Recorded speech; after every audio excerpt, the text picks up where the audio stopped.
Okay, so as you can see, I have relatively 9 students. 8 of them are supposed to be signed in, but I have only 4. Here is a problem that I'm experiencing. Some of the students are not signing in and opening the work, even though I'm giving them all the directions they need. This is unit number 6, and we are on 6A, static electricity, electric field, and force. And today is April 28th, and we're doing Coulomb's law lab, right? Yeah, you have all the directions you need to find the work. Out of this document, you need to open the one that says electric force over distance, Google Doc. And that's what I have over here. You're supposed to sign in and show your icon there. There's one more student. Thank you so much. All right. In the meantime, everybody joins in. Remember that you need to make a copy, okay? Because you cannot work on the original. So make a copy. And I'm going to close the original. And so we're going to go over the lab.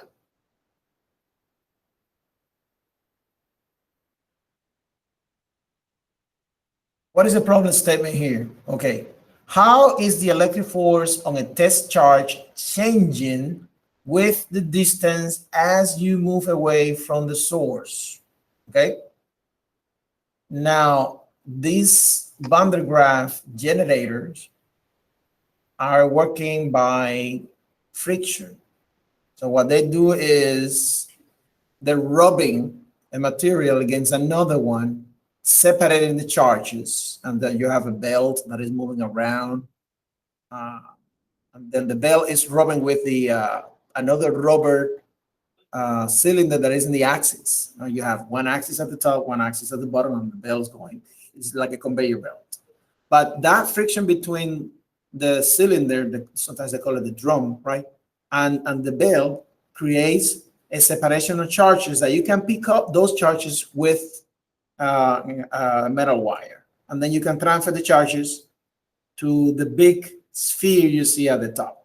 And the faster the belt is moving, the more charge you can pick up and store at the sphere at the top. But there's going to be a moment at which you're going to have so much charge that that charge is going to kind of like leak, jump out of the sphere into the ground.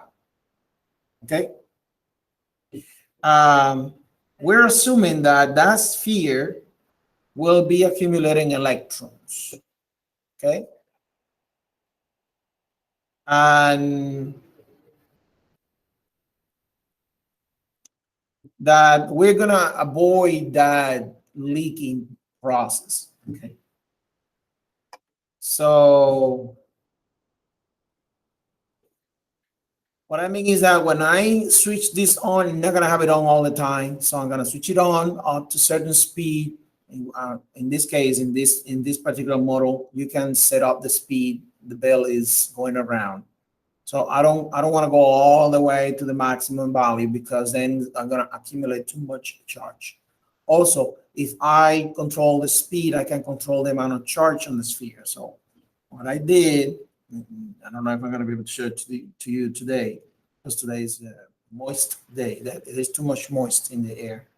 And these machines do not work well when there's too much moist on the air, because the water molecules that are floating on the air will catch those electrons in the sphere as they get in contact with the sphere, and they will discharge the sphere faster than what you can, the rate at which you can charge it. So it's not going to work that well. Okay, sometimes it's super hard these days. Even though I place them in a box with a light bulb at the bottom where you can actually, the heat can remove some of the moisture from the surfaces and the air around, but still is hard. So the idea is that as I use this sphere, I need a test charge to see the force acting on another object, in this case, the test charge. So you can see in the picture that we have on the right side, you can see that test charge, right here, hanging from a stand. This is a non-conductive string, and this is a piece of styrofoam. That's our test charge. This test charge can be attracted because it's going to be neutral. It's going to be attracted by the charge that is accumulated on the sphere. The more charge I put on the sphere, that means the faster I make the bell go, the greater the force acting on the styrofoam. And how do I know the force is going to be greater? Because I can see that this string is going to be pulled harder, so the angle is going to increase. It's going to be, maybe it was like this. When I speed it up a little bit, it goes up a little bit more. Speed it up again, it goes up a little bit more. So as I speed up the machine and accumulates more charge, you can see how that charge is pulling harder and harder on the styrofoam because the angle goes up, right? It's being pulled harder, right? So by looking at the angle, you can figure out how much is the force. The higher the angle, the greater the force. And so we can see the first part of Coulomb's law is that the electrical force is directly proportional to the charges that are interacting. So when you increase the amount of charge, that force should be greater, and that's what I see. We're not going to test that part, that's why I'm commenting it, okay?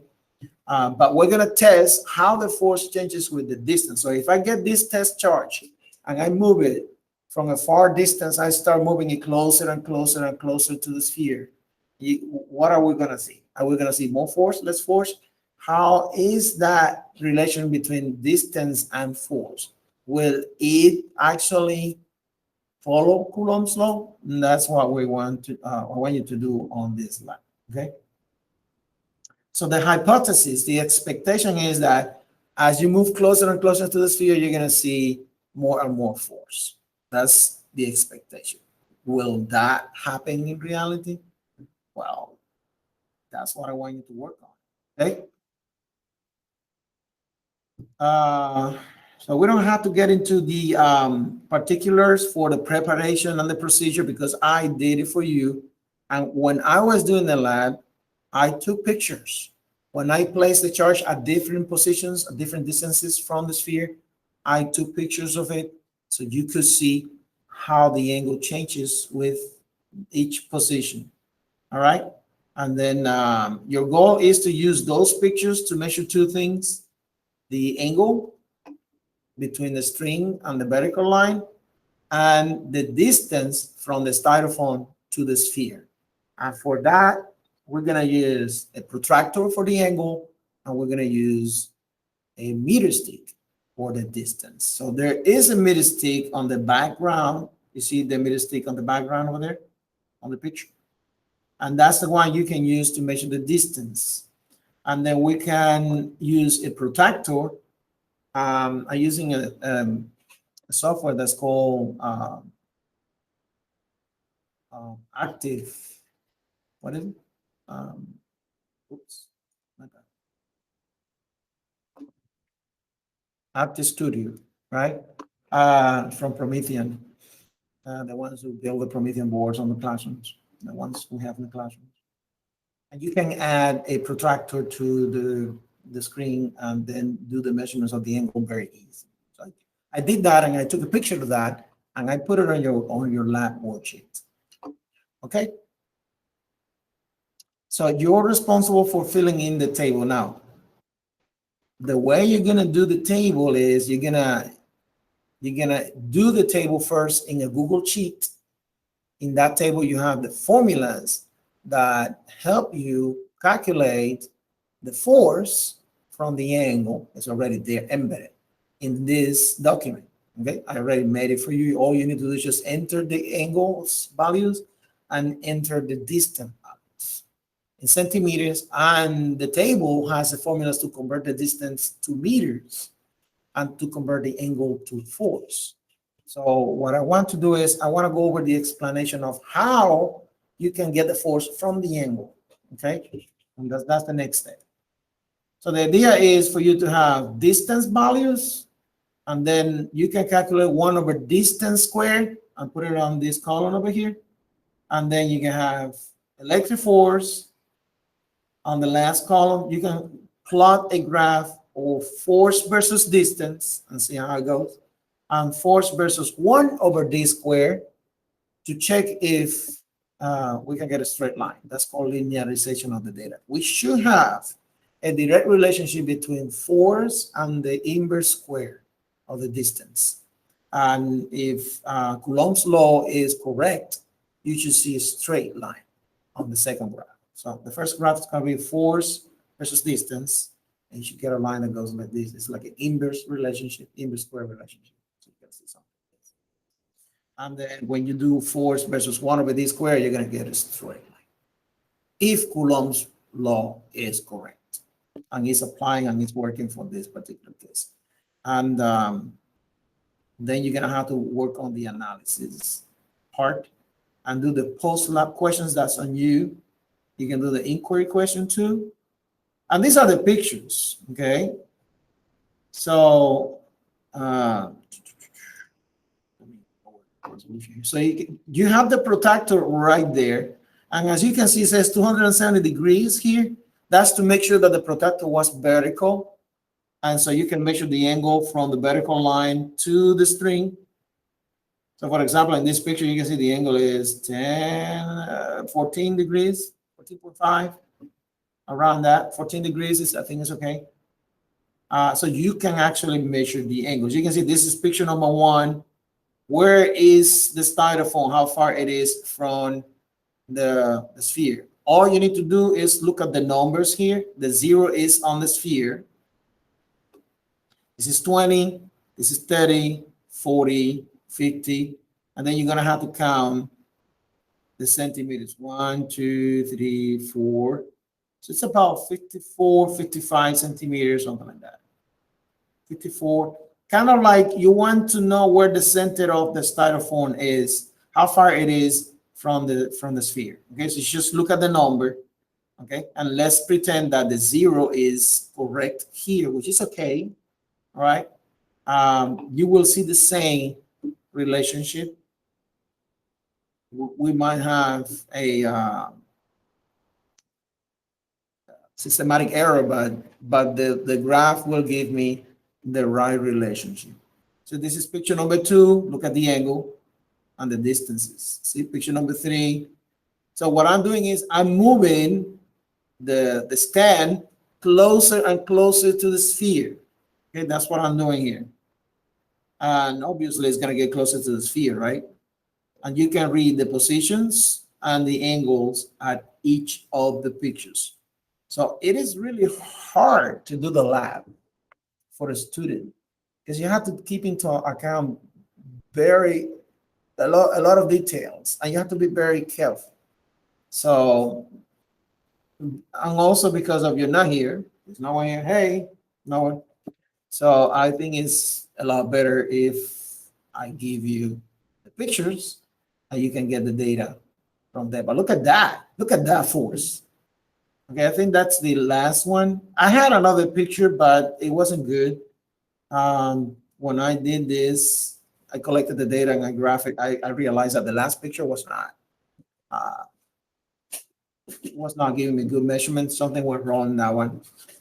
So we kept it this way. Okay, so how do you get the force from the angle? How do you get the force from the angle, huh? I'm going to try to do that explanation using active inspire software. So let's say, for example, let me look at one that might be easier for us to see. Maybe this one? This one? Okay, let me copy this picture here, control copy. And then we're going to open the Inspire. I don't know how they say it. Inspire, something like that. They came out with a weird, difficult name. I mean, all right.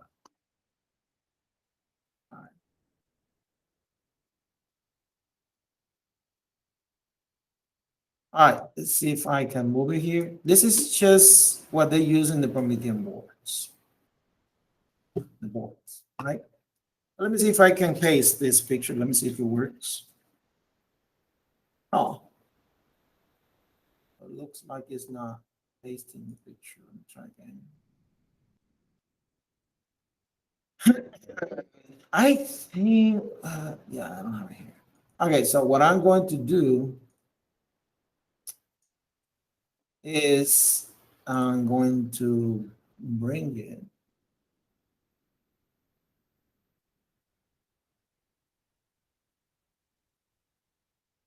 Let me see if I can insert the picture from my files. Okay, so give me a second here. I have to look for it on the physics folder for electricity. I know these pictures. I'm gonna pick one of these. It's one of these ones here. There you go. Yeah, I think we can use this one. That's fine. All right. Any will work. All right. All right. We have the styrofoam. The styrofoam is being pulled by the charges on the sphere. Okay. What forces are acting on the styrofoam?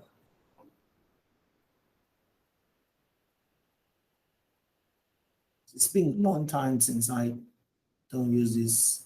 So let's see if we can do it this way. All right. We know that the sphere is, because it's neutral, the styrofoam is neutral, okay? And the sphere has a charge. That sphere is pulling, you see, this is my phone. Should be that. It's pulling on the styrofoam. So we're gonna move this, hopefully. Yeah. It's been a long time. This way. All right. And this is the force of the sphere pulling on the styrofoam. So we're going to label this as the electric force, F sub E. Okay? That's the electric force. All right, let me put it here. Can everybody see the electric force? The red arrow? The vector for electric force? Now, there is another force acting on the sphere. Let me see it this way. Oh, this is the one. Okay. So we're going to call it, well, it's the gravity force. Okay. Gravity, the weight of the sphere. I'm sorry, the weight of the styrofoam. So this is F sub G. And F sub G can be calculated as mass times gravity. And gravity is negative 9.8 for our planet. Okay, so this arrow is telling me that the Earth is pulling down on the styrofoam, and the sphere, the charged sphere, is pulling to the side on the styrofoam. But why the styrofoam is not falling? Anyone? Why is it not falling? Why? Because of the string. So the string is holding it there. Oh, black color.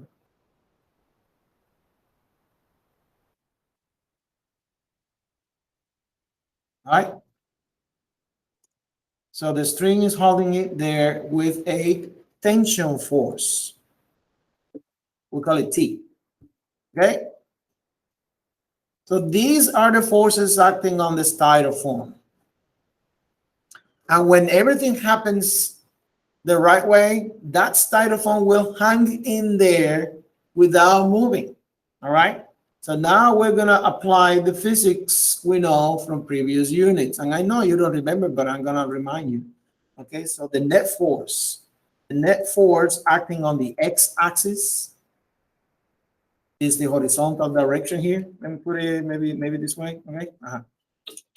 It's going to be equal to the sum of all the forces acting on the x direction. Well, okay, you know what? I'm going to put it directly here. The net force acting on the x-axis equals the sum of all the forces. What forces are acting on the x-axis? You know what? Yeah, let's sum of all the forces. on the x. And that is also equal to mass times acceleration on the x-axis. Okay? But hey, it's not accelerating, it's staying there. Okay? So what forces are acting on the x-axis? Well, I know that the electrical force is acting on the x-axis for sure. But if you look at the tension force, this tension force is pulling not only up, but it's also pulling a little bit to the right. Otherwise, that styrofoam is going to move all the way to the sphere because it's being pulled by the sphere, or it will fall.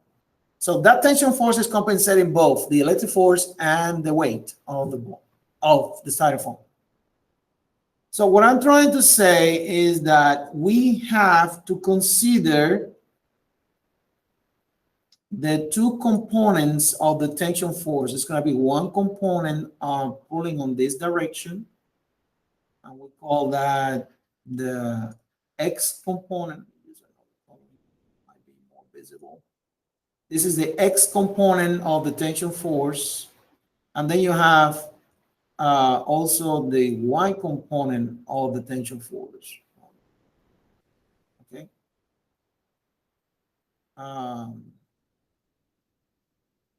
So let me label this. This is T sub x. Okay. One.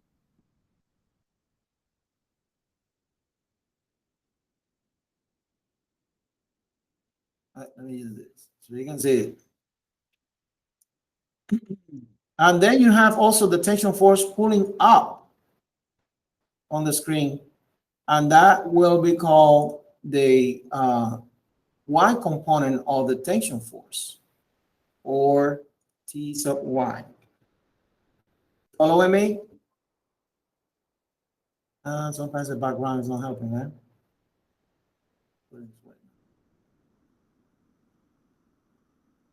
In other words, the tension force is acting is doing two things. It's keeping the styrofoam from falling, so it's pulling back up, and it's keeping the styrofoam from falling to the sphere. It's pulling it to the right. And that's what Tx and Ty mean, okay? Also, I want you to notice that there is an angle here we need to consider, and it is this angle.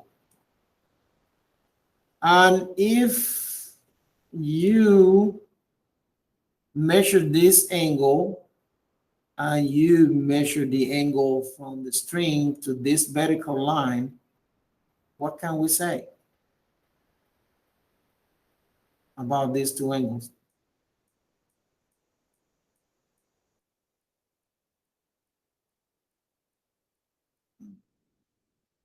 Let me see if I can use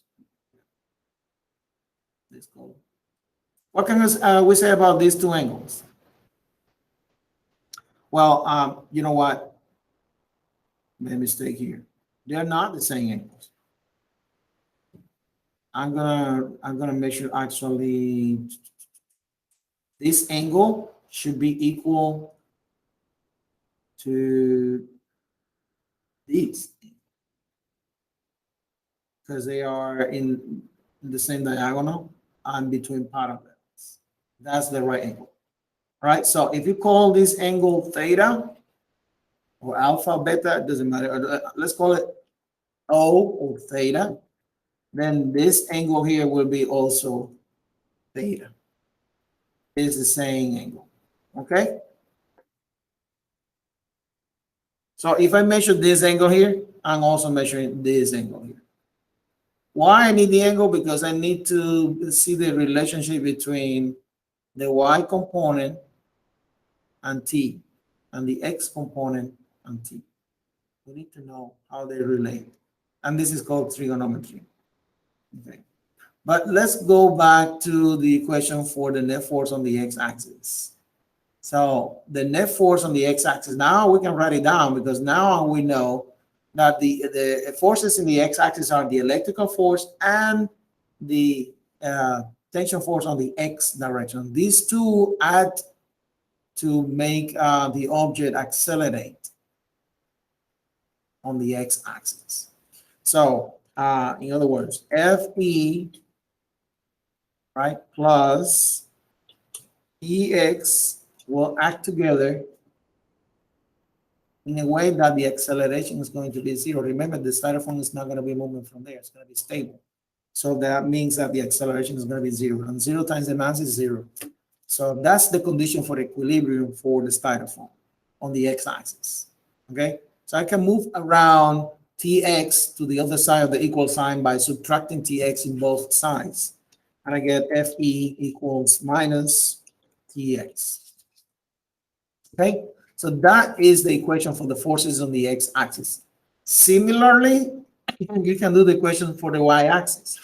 So the net force on the y-axis, which is nothing but the sum of the forces on the y-axis, that will be also equal to the mass times the acceleration of the object on the y-axis. But the acceleration will be zero because it's in equilibrium. And what is the net force? Well, the net force is the sum of the forces on the y-axis. And we have the y component of tension, T sub y, and we have F sub g. So F sub g plus T sub y will be equal to zero because there's no acceleration. It's a equilibrium. And that way I can move T sub y to the other side. So, yeah, T sub y will be, I'm sorry, Fg will be equal to minus T sub y. Okay? But what is Fg? Fg is mass times gravity. So mass times gravity equals minus T sub y. Okay? Now, if you pull out the equation for the tangent, and for this you need trigonometry, how do you calculate the tangent of the angle theta? Tangent, if you know trigonometry, you know that the tangent is defined as a sine over the cosine of the angle. Okay? But if you look at the tables for trigonometric equations, tangent is also equal to the opposite side of the angle divided by the adjacent side to the angle, right? In the triangle you have where the angle is one of the angles, right? So you have a triangle here, right here, right? See this triangle? The purple or cyan, whatever, arrow is the hypotenuse, right? This one is the adjacent side, T sub y, and T sub x will be the opposite side because T sub x is this one here. I wonder why I cannot move it around. Other times I could. So T sub x is this arrow here. Okay, that's the same T sub x. So you can make a triangle there. So what will be the tangent equal to? Well, it's going to be equal to the opposite side to this angle, that's T sub x, and that will be divided by the adjacent side to the angle, which is T sub y. That's how you get a tangent, right? The tangent of what? Oh, I forgot here. The tangent of theta equals T sub x over T sub y.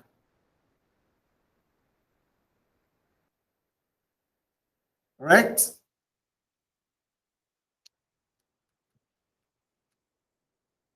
But remember, guys, that T sub x is minus T sub x right here is equal to Fe, right?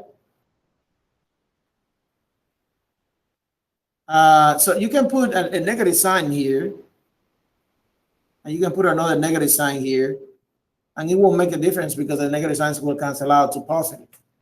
So in other words, minus T sub x is the same thing as Fe, right? The tangent, you know what? We in math only type in TAN. Of the tangent, for the tangent of the angle will be equal to Fe, which is the same as minus T sub x, right? Divided by minus T sub y, which is the same as mg. There you go. Now we're going to solve this for f sub e. And f sub e, well, all you need to do is multiply mg in both sides. Okay, so if you multiply the tangent of the angle by mg, then you do the same on the other side, you come up with fe along this side because mg will simplify the right side of the equal sign. And you flip it because you need to find fg, that's the goal. And fe, is going to be equal to mass times gravity times the tangent of the angle theta. If you follow me and you follow the logic and the physics, you will understand how I came up with this equation for the electric force. This is the equation for the electric force. So as you can see, what turns, oops, I think it's worse. Anyway, what turns the electric force it's relying on for the calculations of the electric force? What do you need to know to calculate the electric force? Well, I need the mass of the styrofoam. I need the value for gravity, which is 9.81.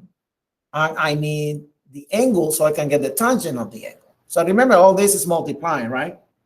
All these guys are multiplying over here. They're multiplying to the x. That is the equation for the electric force. So I came up with that equation, and it's relatively simple to measure the angle and to measure the mass of the styrofoam. The mass of the styrofoam is going to be always the same number. The only thing that is changing here is the angle. So you can use the power of Google Sheets to do the calculations for the tangent. Now, here's one thing that we need to understand. If you want the force, if F, right, must be in newtons, which is the metric unit for the force, right, then theta must be in radians, which is the metric unit for the angle. All right? Move this up a little bit. So when you measure the angle in degrees, you need to change the angle to radians. Otherwise, your numbers will not be right. Okay? How do we do that? I'm going to put it over here. If you took the math, the trigonometry, you know that 180 degrees is equal to pi, right? Is it correct? And you know that 360 degrees is equal to 2 pi, right? And we can use that to set up a proportion. And you can say, if 180, I'm going to use the 180. I don't need the, you can use any of the two. If 180 equals to pi, right? How much is my angle in radians? And that's my x. I'm given the angle, right? I'm measuring the angle in degrees. That will be equal to x radians. So how do you calculate the x radians from there? You do cross multiplication. X radians will be equal to the angle times pi, all that divided by 180 degrees. Okay, I did put degrees here, but you don't really need to use this one, because anyway the 360 will be divided by 2 and you get 180. So you can use this one. 180 degrees equals pi. And so the angle equals x radians. Pi is pi radians, by the way, okay? This is pi radians. It looks like it says pirates, but no, it's pi radians. Okay? Remember that.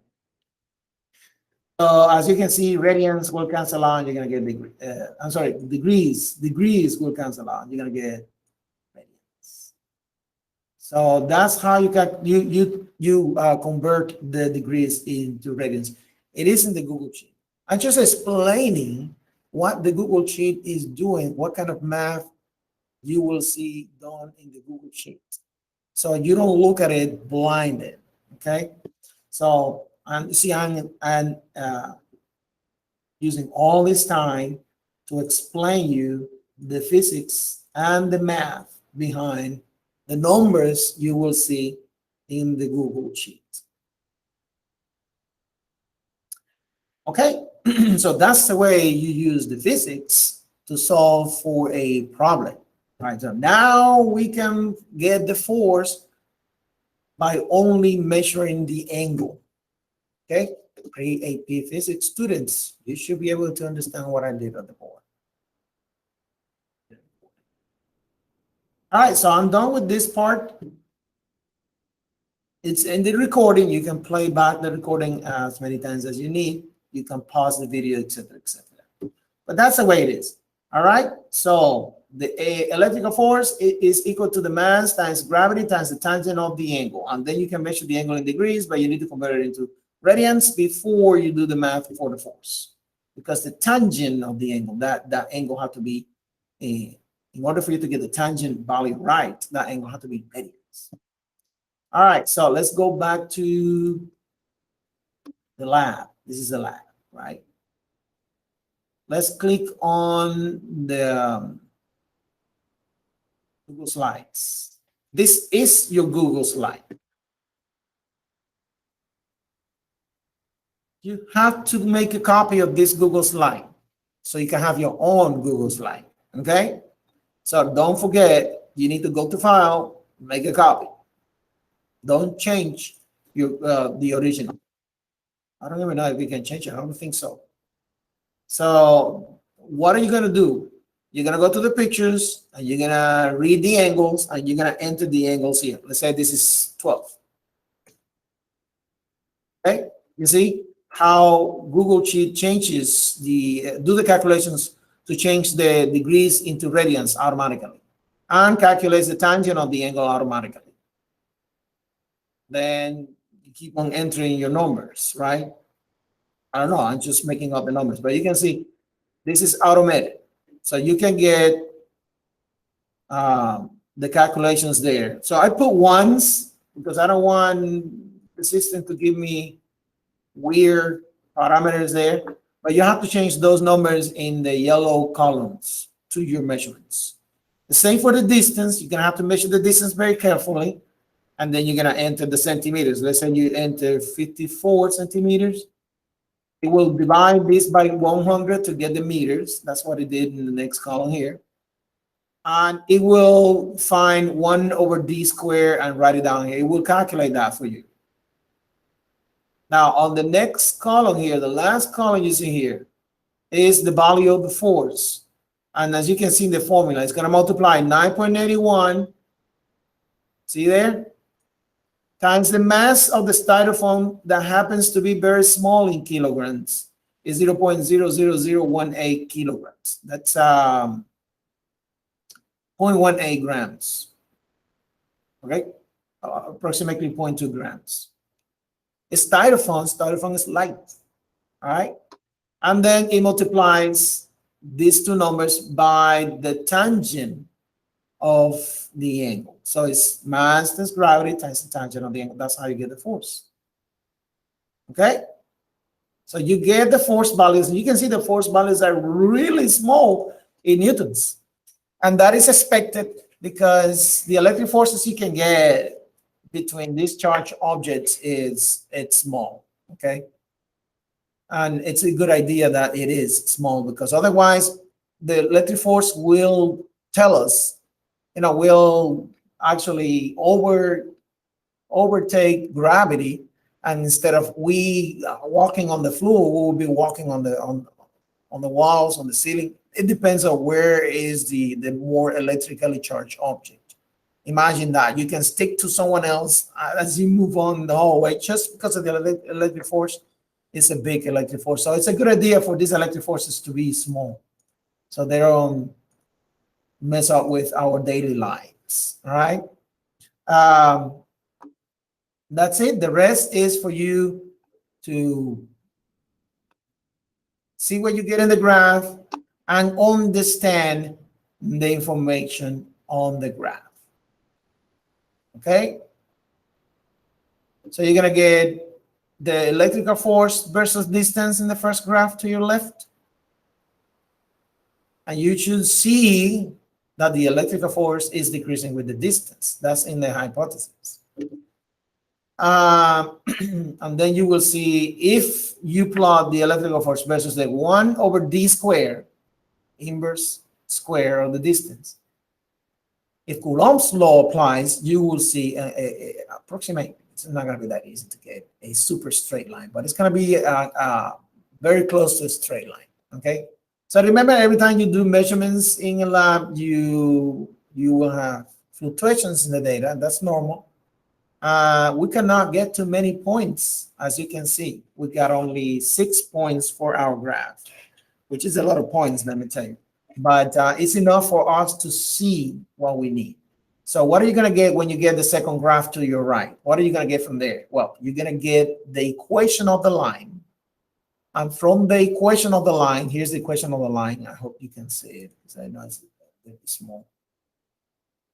From the equation of the line, well, is y equals the slope, right, times x, and then plus b, if it is a straight line. And that's what we're looking for on the second graph, okay, to the right. Well, y is the electrical force, and I put F, but it's F sub E there, right? So the electrical force equals the slope times 1 over d squared plus b. So if Coulomb's law is correct, the y-intercept b should be 0. And the slope should be k q1 times q2 is right here. So you get Coulomb's law. You're going to get k q1 q2 over d squared. So we're assuming that the slope of the line is k times q1 times q2. What is q1 and what is q2? Q1 is the charge of the sphere. Q2 is the charge of the styrofoam. Assuming that the styrofoam has a neutral charge, we're not sure about that. If you divide the slope by k, which is what I'm trying to do here, right? We can calculate Q1 times Q2, the product between the charges. And I want you to see what is the amount of the charge. So this is going to be in coulombs here, okay? All right?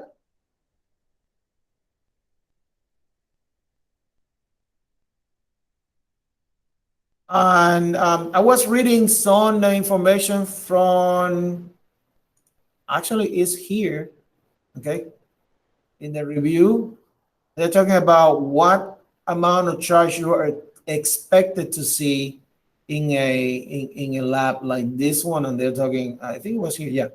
In the lab or in everyday life, charges are usually in the range of about 10 to the negative 6 coulombs or 1 millicoulomb. Micro. All right, so 10 to the minus 16 coulombs in the order of 10 to the minus 16 coulombs. Is that what we're going to get? I want you to see what you get. So the idea is to see if we get the charges in this range, bigger, smaller values. Okay, to me, 10 to the minus 6 coulomb seems to be a large amount. And there's a reason why, because I already did the lab and I know the answers. Okay, so I think it's a very, very important and interesting lab for you to work on. You have 30 minutes to finish it up, get your angles, okay, get the distances, get the graph done, and then when you're done with that on the Google Sheet, you're gonna paste your data table here, and you're gonna insert the graph somewhere after the inquiry section here, right? Insert both graphs, and then complete the questions, and then upload it to Focus. You have 30 minutes. Okay, any questions? Any questions here? Anyone? I know this is a lot of information, but you do have it on the recording that we're doing right now. So I'm going to stop the recording so you have time to finish collecting the data. So today you're going to finish collecting data, you're going to finish the Google Sheets, and you're going to finish pasting the data into the data table and the graphs. And you're going to start working on the analysis questions. All right? All right.